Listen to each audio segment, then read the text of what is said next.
Baby girl, you are so pretty, pretty, pretty, pretty. Baby girl, you are so pretty, pretty, pretty, pretty. Females need you just to trick me, trick me, trick me, trick me. Hi, if you are seeing this, it means my book, Everything Was Here But You, is out now.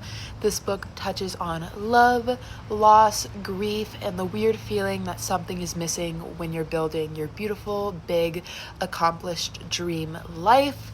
Check it out now. I'm sure you will find something in this book that you can relate to, and I hope it feels like a huge hug.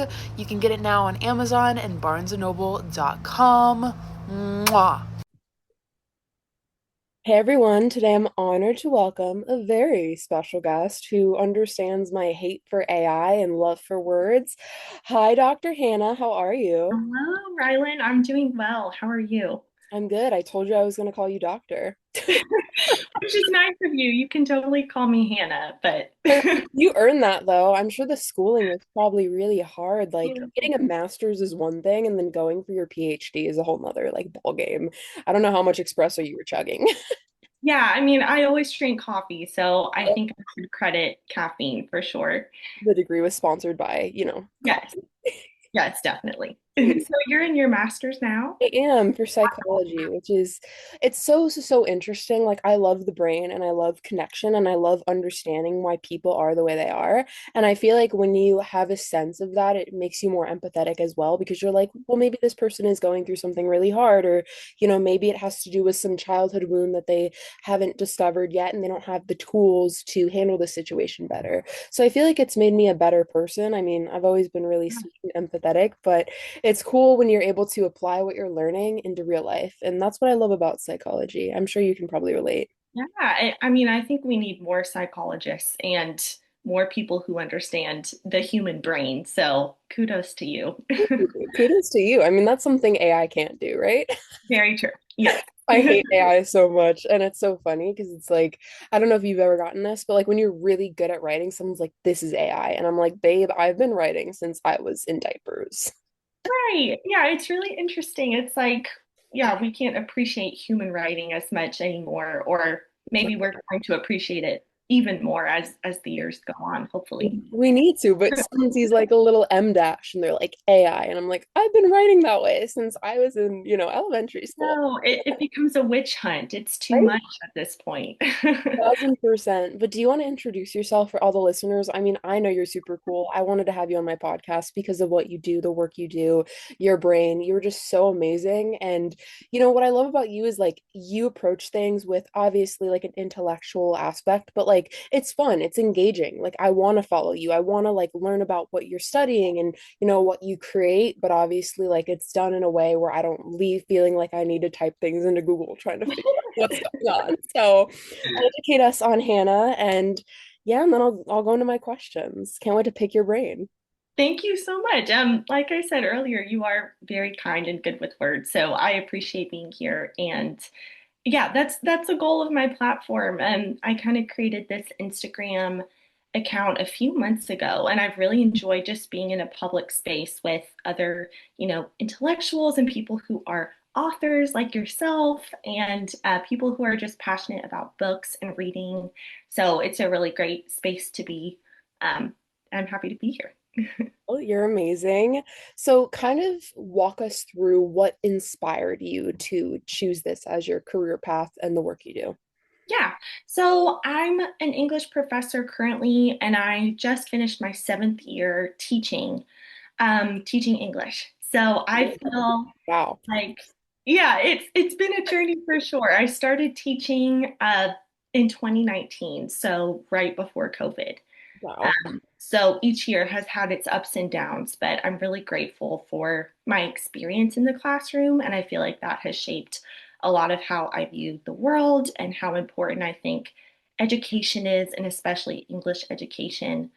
Um, I guess I chose to teach English because I've always really loved reading and writing. And I think it's a really important part of what makes us human. And I'm also blessed to come from a whole family of educators. And so I feel like that's kind of in my blood. And I just grew up around a lot of teachers and professors, and it felt like a natural jump for me.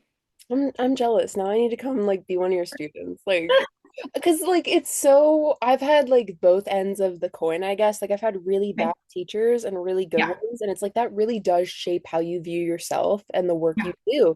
Because like if I'm having a bad day, I'm like, well, my seventh grade math teacher told me this, this, and this, like maybe it's right. true. And it's like crazy how like the educators you grow up around really do shape how you view yourself and your knowledge. And I think the education system is so like fabricated, and unfortunately we don't have a lot of people like you who like are sweet and kind and want to help kids learn and understand, and we really need teachers like that, so they're really lucky to have you. Like I'm jealous. I need to just come like pretend I need to know English. I'm not sure all my students feel the same, but that's very nice of you. You're gonna And send them the podcast link. You're gonna be like, yeah, Ryan says you need to really like me now, so I'm please give sure me they'd an A appreciate plus that. on rate my professor. Oh, definitely, definitely. Has that kind of made you more interested in the work that you're doing, like seeing students interact with one another? I feel like we really do learn so much from the people around us, and a lot of people don't pay attention. Obviously, they're on their phones or they're reading or whatever, but it's like if you look around the people that are in your environment, you really do pick up on a lot. Has that kind of made your work grow into a completely different direction? I definitely think that yeah, there's a lot of truth to what you're saying for all different career paths too. And I definitely think that teaching has informed my own perspective of the world. And it's also taught me a lot about myself and what I value.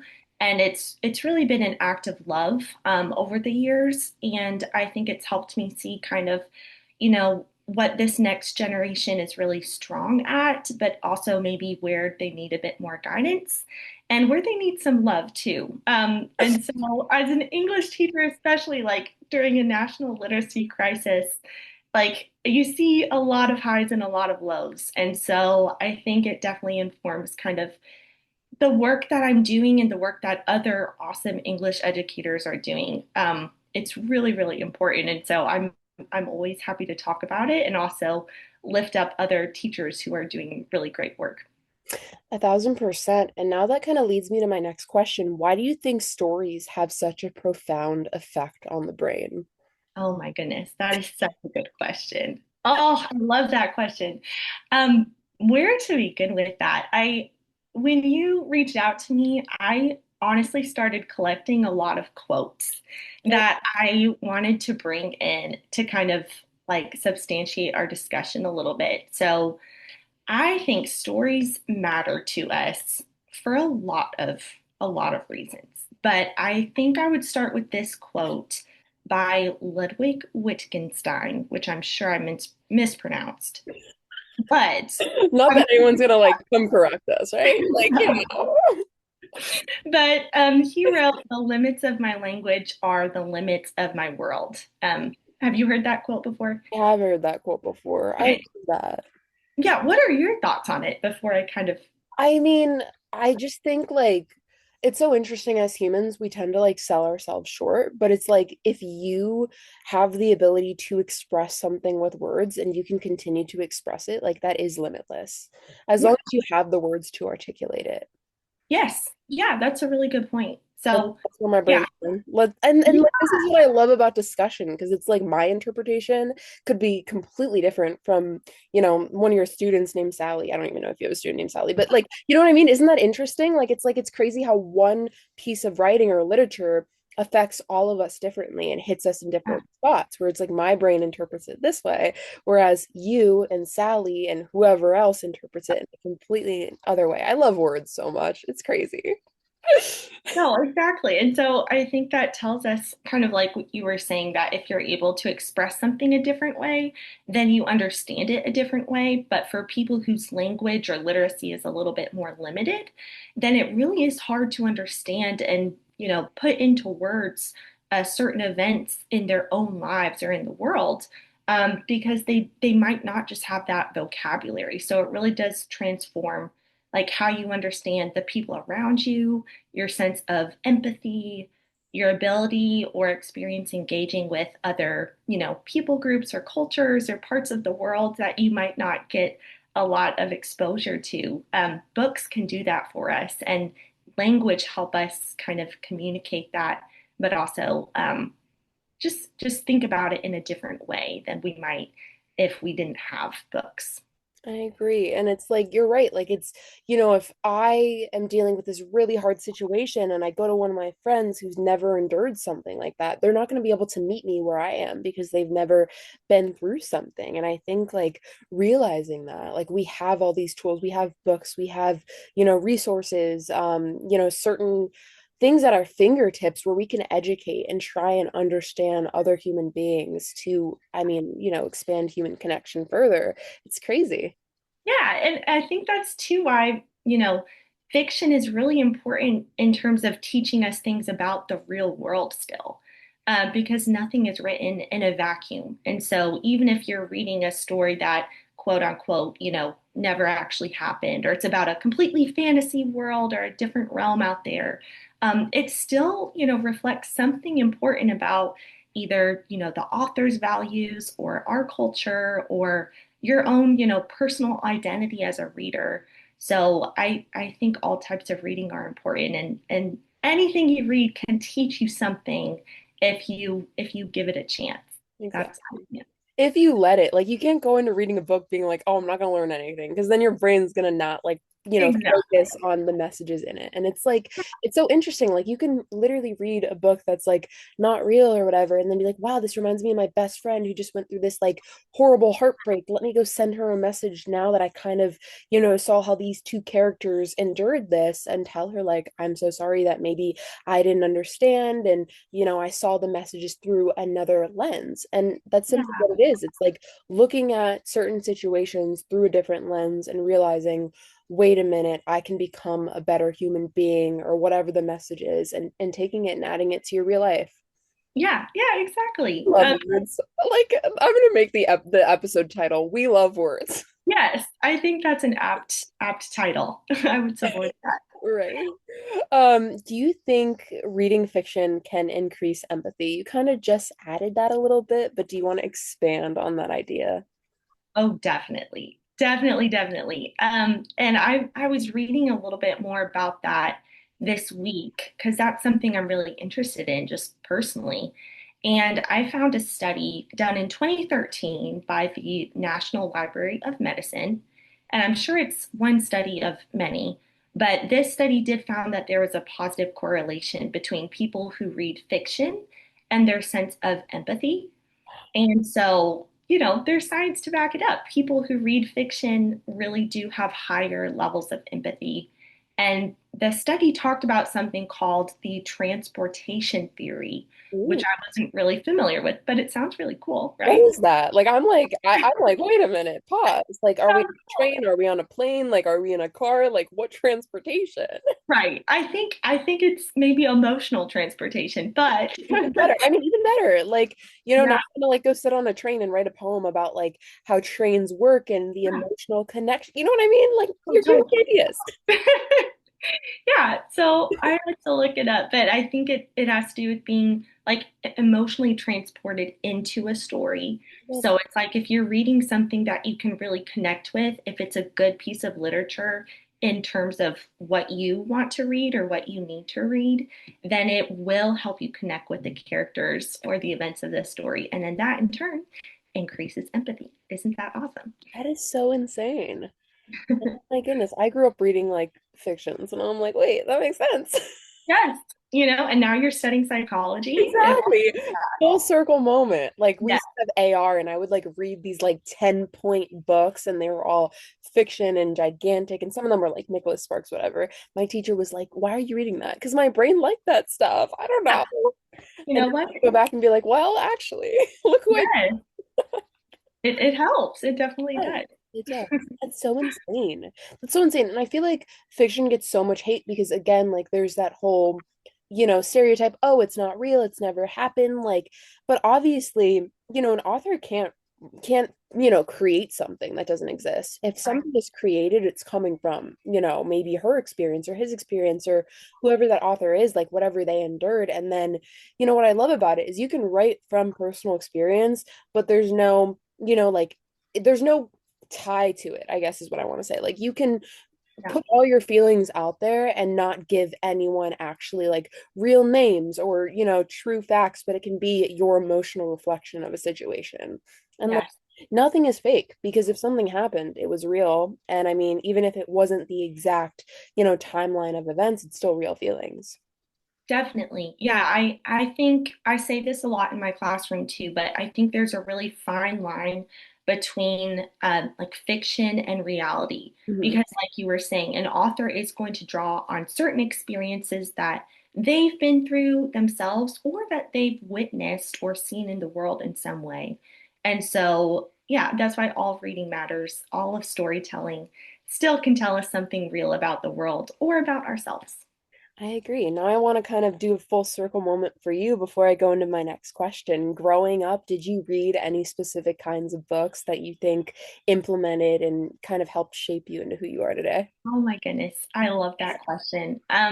I grew up reading so much. I was really blessed to have parents who read to me and they read themselves, and so that was modeled into my childhood. Oh, And I don't take that for granted at all. But that helped me just always have books, around my house and at my fingertips.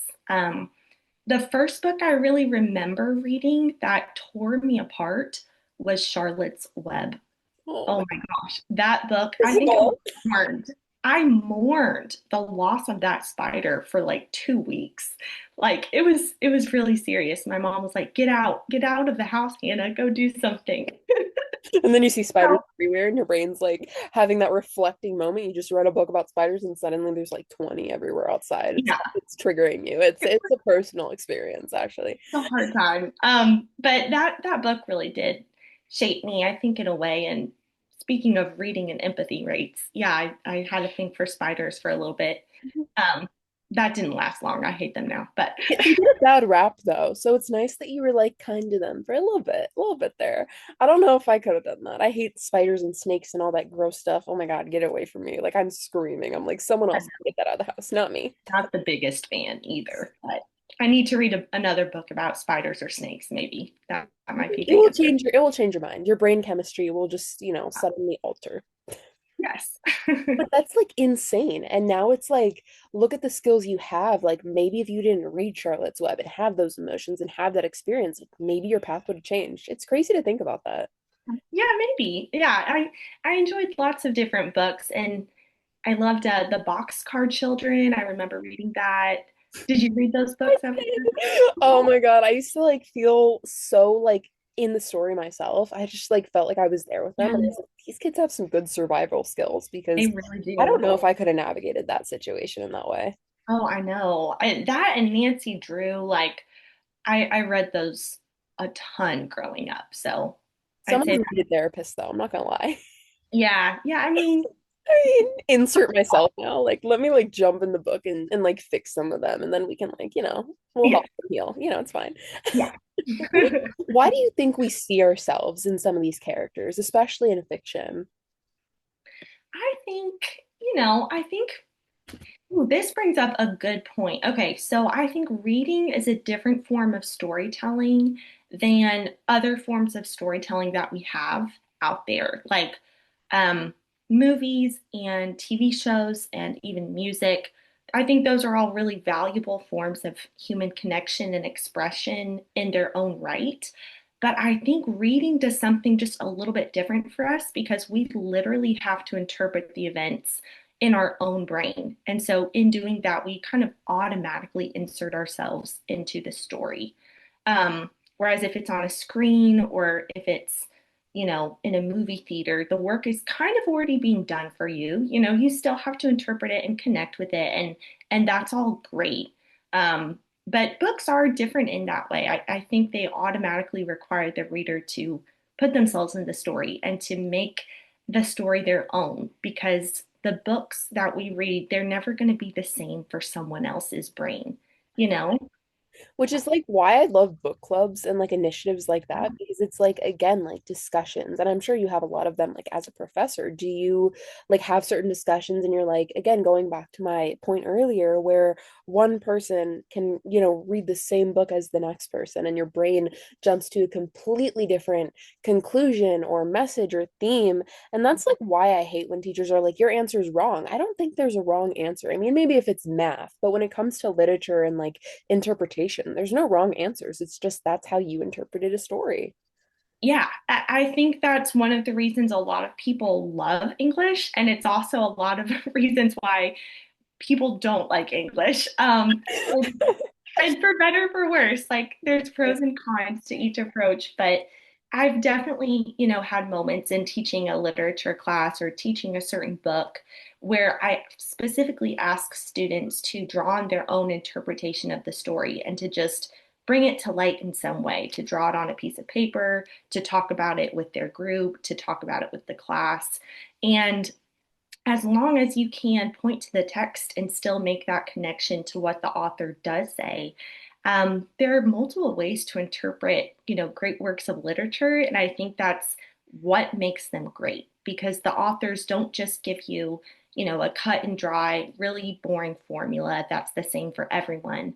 They impact us all in different ways, and we all bring different things to the table. And I think it's really important to leverage that in discussions about literature because that's kind of the whole point. Literally, you're my favorite professor, and I've never had you as a professor. I'm gonna go like find That's one favorite fun. professor and like, give you an amazing review. I'm gonna be like, you guys need to take her class. You're very kind. Thank you. No, I mean, I just like, I feel like school and like classes in general are just so boring and like no one wants, some people, ugh, I hate when people are like, I hate reading, it's boring, it's disgusting. But I feel like the way you're approaching it, I would be like, wow, like this book's really interesting. And it's like some horrible topic or some boring book that you would never pick up if you were on your own. And I feel like it's really hard for people to be able to articulate things that are challenging and, not interesting, but you're doing a phenomenal job. So, I mean, I can tell why you're a professor. Your students are lucky. I hope they know that. Thank you. And yeah, I do think the way we approach talking about books to students can really impact how they engage with the work. And that's something I've also learned over, my time in the classroom. So, and I'm still learning it. So, We're all students forever. Like that's yeah. something that I love thinking about. Like earlier, I was like, I can get a million gazillion degrees, but I'm forever going to be learning things, and I love that. Like that's the most Yeah. beautiful thing about being human is we get to learn new things every single day. Right. Yeah, we're not supposed to be all knowledgeable or perfect, once you turn a certain age. Like we're always growing and developing, and we should embrace that. I agree. Exactly, we should. So here's my next question. I love this so much. What can literature teach us about grief, love, resilience, and healing that psychology sometimes can't? Ooh, that's a great question. I feel like this is going to bridge kind of both of our backgrounds. Ready. I know. I had to add it in there. I was like, I'm so ready to add this. Let's do it. Okay, I would maybe say not that psychology can't teach those things or engage with those things, but I think literature might do it in a different way because of that kind of self-insert that it requires from the reader. I agree. So I think to read a book and to read different types of books from different genres and different time periods, that's really important too. It's going to automatically teach you something because you're putting yourself in someone else's shoes. And so you're going to kind of experience different things as if you were in the story. And I think that type of like transportation, if we want to go back to talking about that study and trains and planes and all that stuff.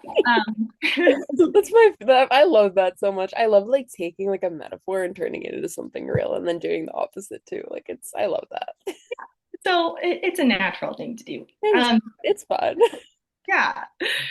I do think reading can teach you similar things, but in a really different way than if you were to study it, like in a scientific class of psychology where you're talking about the facts and you're dealing with certain things in the real world. Um, yeah, I guess you're talking about similar things, just experiencing them different ways, if that makes sense. And it gives a language. It gives like an easier understandable language because psychology sometimes can be so confusing and like even if it's emotional and Mhm. maybe something that someone can relate to, if you read a book and it's about the feelings that maybe you've experienced or the situation, it almost puts words to maybe something hard that you can't put, into words yourself. Yeah, yeah, exactly. And there have been so many times when I picked up a book and I thought it was going to be a story about adventure or love or friendship. And then it turned out to just like completely hit me in the gut, or like it turned out to be something different than I thought it was going to be. Um, just because, stories take you on a journey and you can't always predict what it's about, but you experience it all the same. Too, which is just, I don't know. Again, like books are the coolest thing ever. I just think like we need to read books. And like when I say read books, we need to touch books. I don't like reading online. It's not the same experience. I like to flip and annotate and smell books. I love the smell of books. Yeah. Yeah, I agree. I do have a Kindle and it is very convenient, I will say. But when it comes to really working with like a piece of literature, if I'm trying to write about a book, I have to have that physical copy. I can't do an online version. It doesn't work. Literally, like I feel like especially if you're teaching it, like you need to underline and like rip that thing apart because sometimes it needs to be hands-on. Like you need to be able to like put your hands on it and like really connect your hands to your mind and like I don't know, I feel like it really like sinks in you better. Yeah, yeah, and I think it makes it less abstract too when you can physically hold the book and you can envision where the words are on the page. That also helps you find quotes better, at least for me. I no, I agree. And I love like I don't know, I love like having highlighters and all of that. Yeah, Like making it look pretty too. I don't know. yeah. We're just An girls at art. the end of the day. Inattention is an art for sure. Yeah. So this is my next section, identity. I feel like we all tell ourselves stories about who we are. How does the narrative we create about our lives shape our identity? Ooh. So this makes me think of a quote from one of my favorite books, which I actually have here. Oh, Life of wait, Pi. I love the cover of that. Like I would buy that just because of the cover. Yes, it's awesome. It's an awesome cover and an awesome book. I need to read Um, it. yes, you should read it. There's also a movie, Next. so Oh my God, I need to read the book first. I'm one of those people. Read the book, then the movie. I support. I support. Thank you. I gotta be right. I gotta like actually know what's going on and not like just cheat because then you don't know the origin story and then you don't know if it's Yeah. actually being like articulated properly either. Yeah. Or if they took artistic license and changed something, you should know. Yeah, but that book talks a lot about how life is a story. And in one of the final chapters, the narrator says that the world isn't just the way it is how we understand it. And in understanding something, we bring something to it. Doesn't that make life a story? So I think that kind of puts into perspective for me how life is a story in many ways, and we all have different perspectives about the same event. And so, if you can understand how to read, narratives and works of literature, that can really help you interpret the own events of your own life, and also the world around you, and how different people around you will have different perspectives, and not to reject that, but to really value it.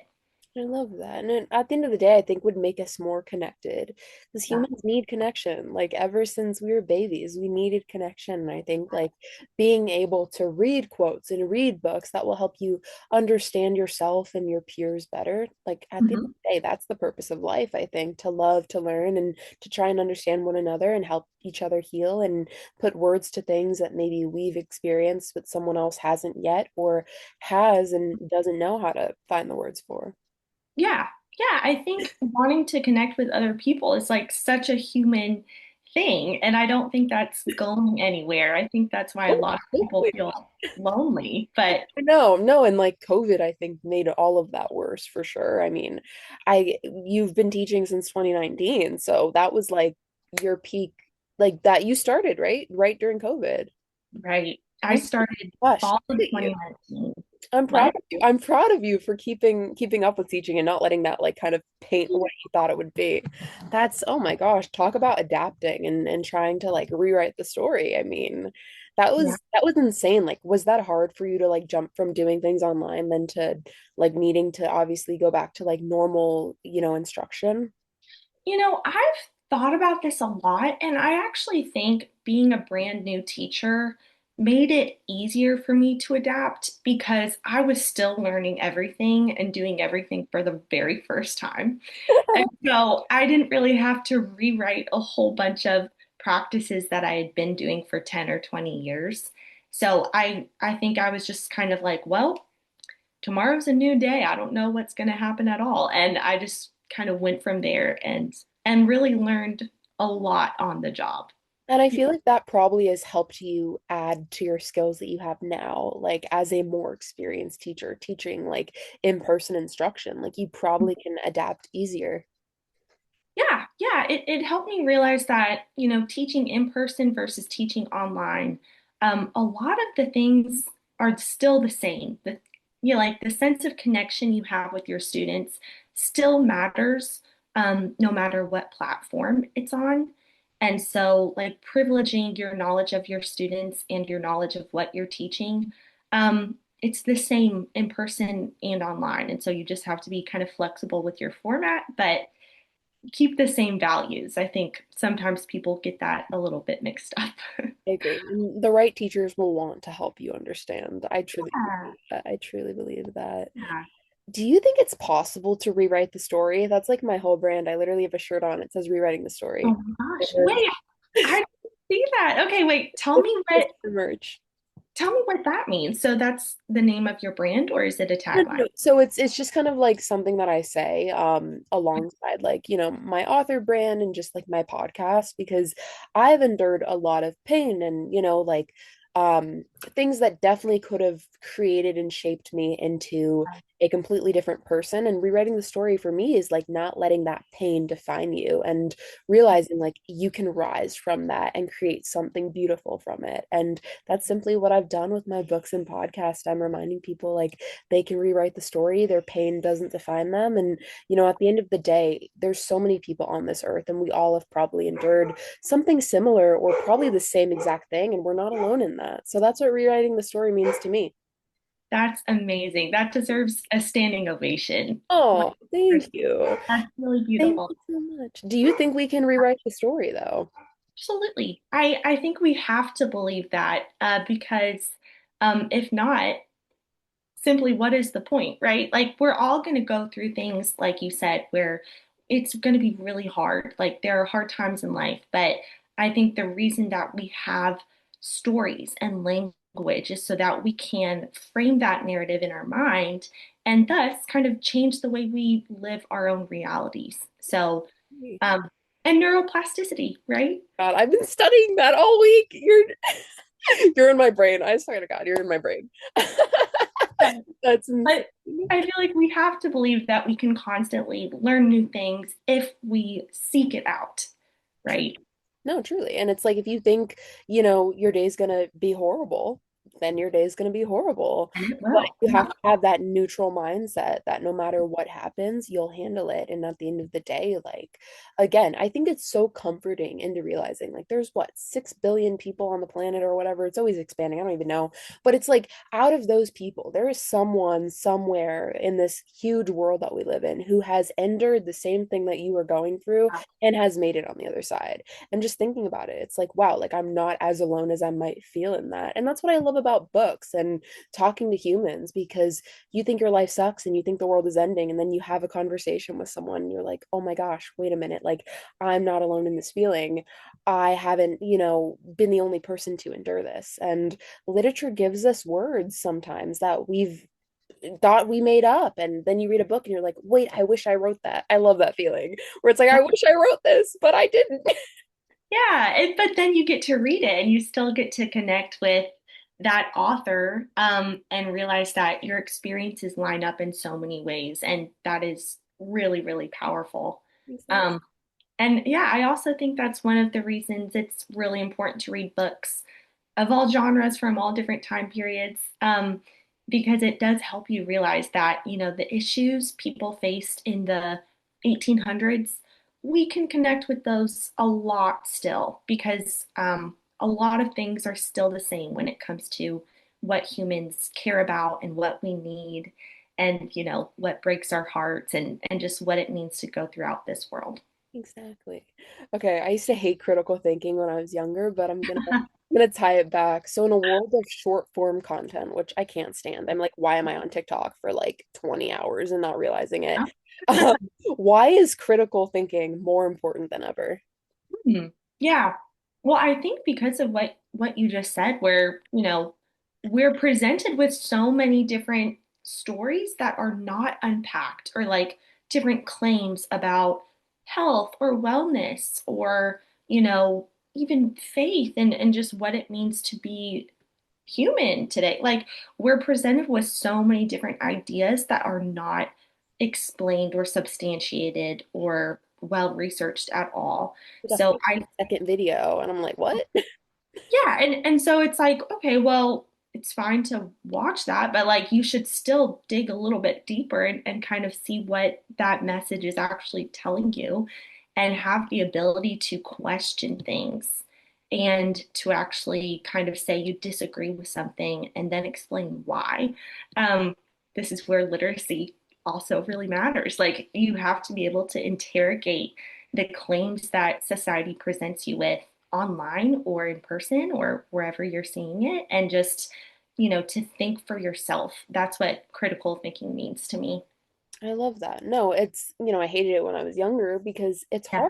hard. It's hard. It really is hard, I think, to like turn your brain off and like, even when I was in sixth grade, I had to take like a critical thinking class. And I just remember like I was still like viewing things on social media and I was obsessed with that idea and I didn't want to dig deeper. I was like, oh, Mhm. okay, what this creator's posting is true because obviously they put so much hard work into making this 50-second YouTube short or whatever. And now it's like, wait a minute, the reason why critical thinking was so hard at the time was because it made me sit there and have to really dive deep into whatever CNN story I was watching or, whatever my teacher was putting on. Like I had to use my brain and try and apply my brain and my skills as a little baby 12-year-old to the video that I was, being presented. And I think like it's challenging and it's hard, but it's something that we need to try and do because it's really beneficial. It is. And I have this conversation a lot when I've taught books with unreliable narrators, such as, the wonderful Edgar Allan Poe. Oh my That's what God. he's so famous for. But, You need a students, therapist.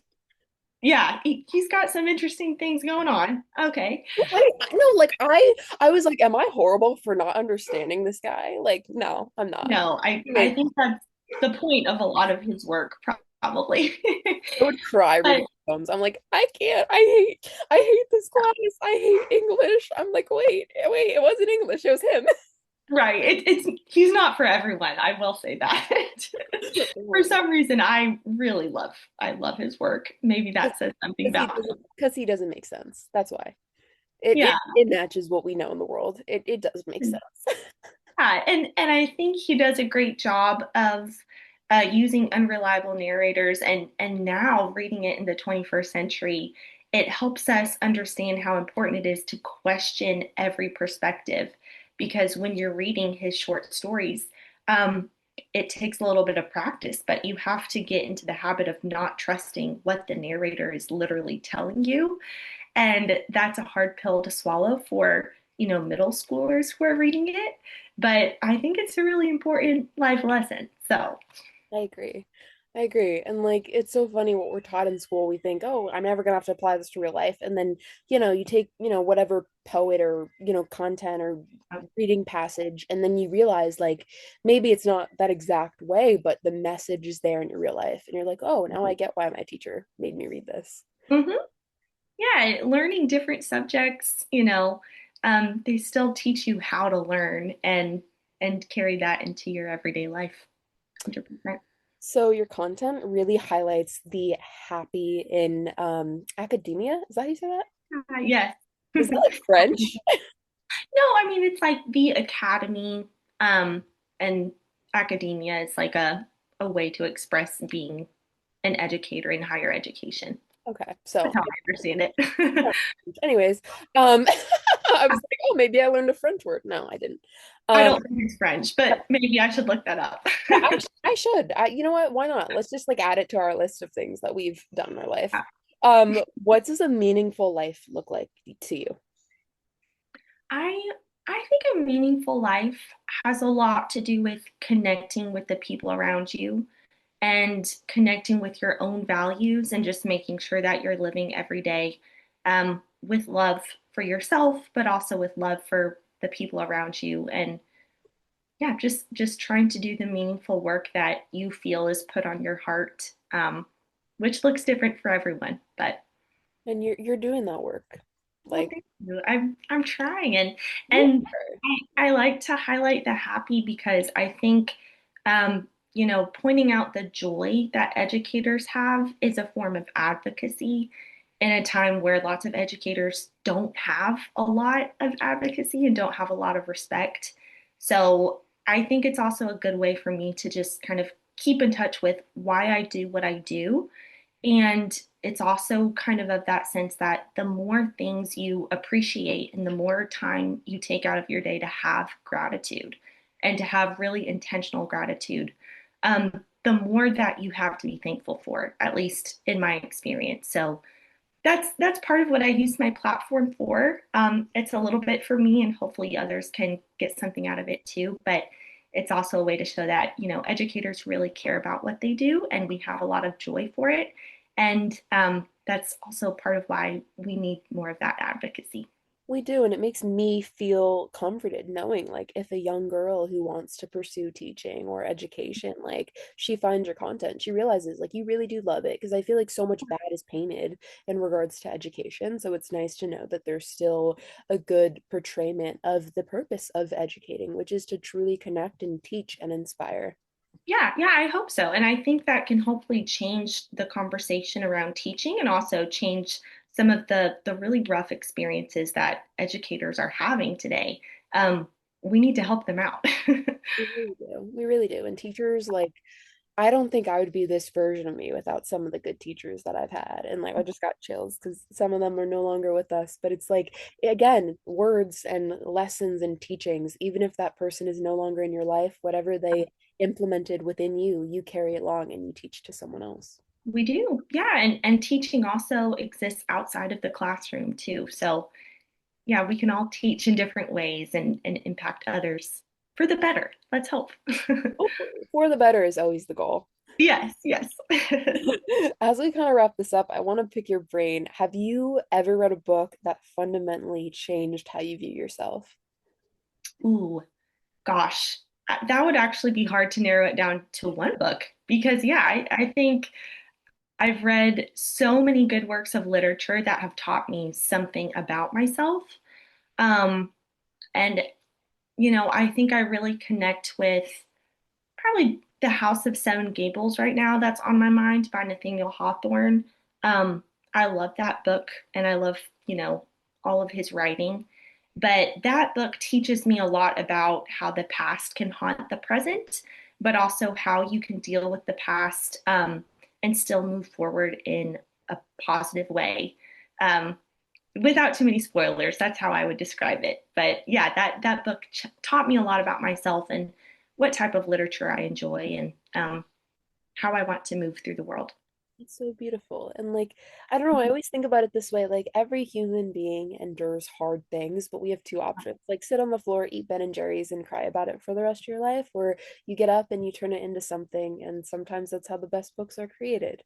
Yeah, and I'm sure that's something you can relate to having written your own book. So I think that's Wait, incredible. let's tie it back. I think did you make an announcement that you were writing a book?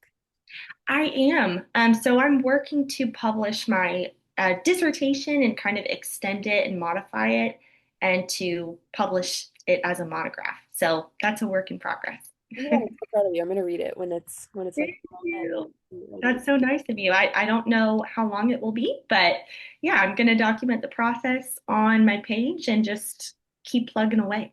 You do a day in the life. Have you ever done one of those where like you kind of like, I don't know if you can as a teacher. I don't know if there's like, I know like in medical terms it's like HIPAA. I don't know if you are allowed to like record in school or anything, if there's any like violation, but you should like walk us through what it's like to be an educator. I would be interested to see that. Yeah, I'm gonna give that a try. I'll give you credit. Thank you. In comments, I'll be like, yes, girl, hyping you up, ordering you a coffee. Like, you know what I mean? Like, 'cause I don't know. I feel like, again, like educators really do get a bad rap, and like seeing a visual of someone that doesn't enjoy what they do. I mean, obviously, I'm sure you have days where, it's not the best and it's crappy, but you remind yourself of your values, and that's what we got to do in life, truly. Yeah, absolutely. For any career too. Not always glamorous, but we do our best. You got to remind yourself why you got into it in the first place. But I feel like it would be such a positive visual representation of someone that loves their job. And sometimes that job is not always painted in a fun, you know, Yeah. career choice to have, but it's Yeah. needed. It's needed. We all, I think, if you put five people in a room, they would all tell you different experiences they've had where a teacher helped Yeah. change their life or teach them something. Like, who would we be without professors and teachers and coaches and Yeah, psychologists and doctors? Like, I don't know. exactly. Yeah, that's a scary question. Yeah. I We don't need think I'd be me. right. I don't know who I'd be. I don't want to I know. have a lot to be grateful for. Yeah, when it comes to my teachers. So Every day is Thanksgiving over here, yes. just without the, pie and mashed potatoes, all of that. But there's always, I mean, you can always add the pie and the mashed potatoes too. There's always need for that. But I think humans have a lot to be grateful for. Language is one of them. Yes. Language, I don't like storytelling. math, but if I didn't know how to read or articulate things, yeah, that's it for me. Right. Yeah, that's how I understand the world. So that would be bad. Literally, like it's crazy. I'll go into a grocery store. I'm like, wow, my brain is like wanting to write so many things about this. I'm like, what do you mean people don't experience things this way? Maybe they do. They just don't have the words for it yet. Exactly. And that's why we do what we do. Exactly. We give them the words and the feelings that they need to, use within their own world. Yes. Yeah, absolutely. Are there novels you think people should read at different stages within their life? Hmm. I think that's an interesting question. I think a lot of people want to kind of make reading certain books really universal. Like, I'm sure you've heard, like, everyone needs to read this specific book because I read it and it changed my life. And I don't think that's necessarily bad, Mhm. but I think there's not really a right or wrong way to read certain books or even in a certain order. Like, if you read the same book at a different time in your life, it might just teach you different things than if you had read it 10 years ago or 10 years in the future. So I think it really just depends on your personal journey as a reader and also as a human and challenging yourself with different books. And if it doesn't work for you at this time in your life, maybe give it a try in a few years. There's nothing wrong with that. That's why it's cool to reread books too, because then you can like Yeah. figure out your takeaway when you read it like 3 years ago versus now.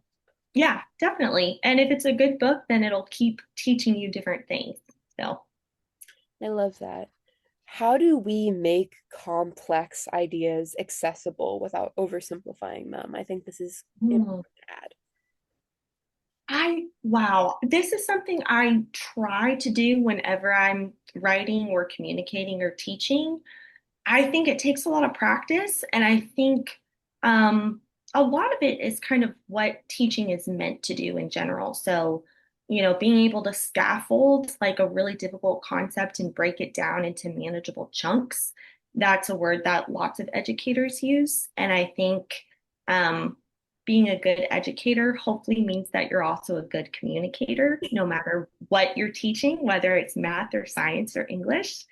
So I think it would go back to the roots of, yeah, educating educators and also hopefully taking those tools into other disciplines or just conversations that you have with people. I agree 100%. And now I kind of want to go into a little rapid fire. Are you ready? Awesome. Yeah. Let me turn my light on. It's getting dark. Okay, that's better. A book everyone should read before they're 25. I would say Beloved by Toni Morrison. Okay. Most overrated classic. Ooh, okay. I just started East of Eden by Steinbeck, and I'm struggling with it. So I'll update later if it turns out to be if it meets expectations, hopefully. Let me know. Yeah. Most underrated book.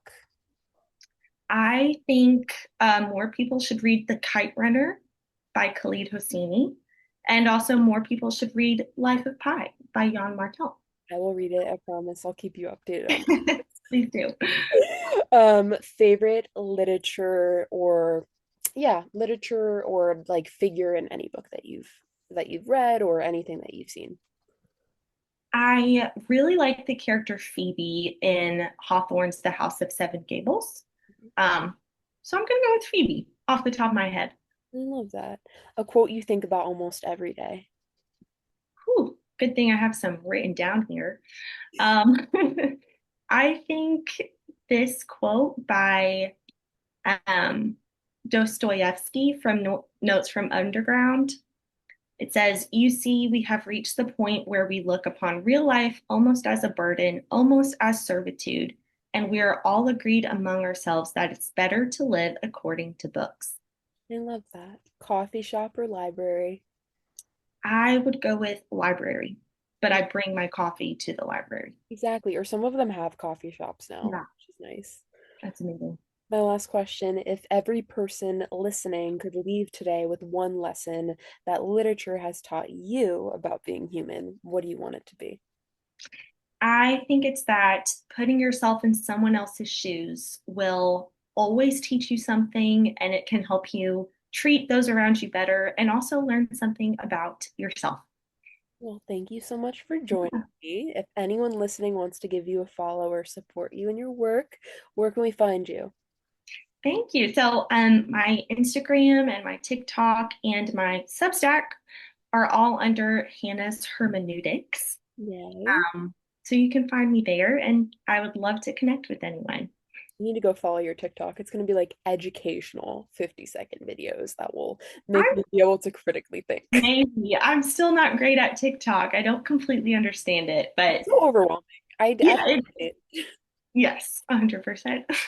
But we just gotta like, make it into our own. Like it's a little book and add what we can to the platform. But it's so Exactly. complicated.